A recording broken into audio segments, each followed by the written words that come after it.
David's story number 2. Go for it, Robin. Okay, so my son David is 13 years old. He was 13. When he was 13, yes. He's 15 now. He was 13 years old. He kind of started, I've noticed he was kind of maybe going through puberty a little early because he started getting really hairy legs and his voice changed.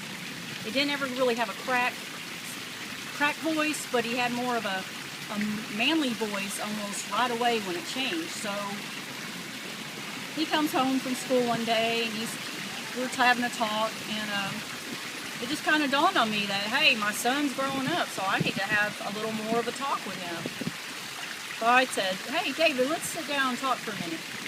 And I asked him, how was your day? He's like, it was okay. I was like, are you making friends? And he said, yeah, I have some friends. I have quite a few friends. And then I asked him, I was just curious. I never hear him talk about girls and stuff. So I was like, well, do you have any girlfriends? And he said, well, no, not any real girlfriends, but I do have friends that are girls. So I said, okay, well, let's talk about that, David. I said, you're getting taller.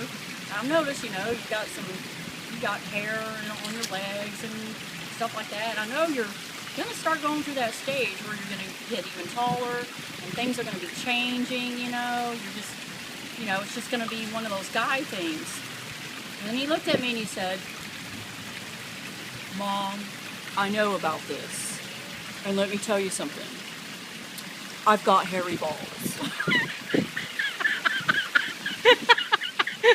I was like, oh, he took me by surprise. I'm like, oh, okay. You didn't really have to tell me that. He goes, well, you just need to know. I know what you're talking about.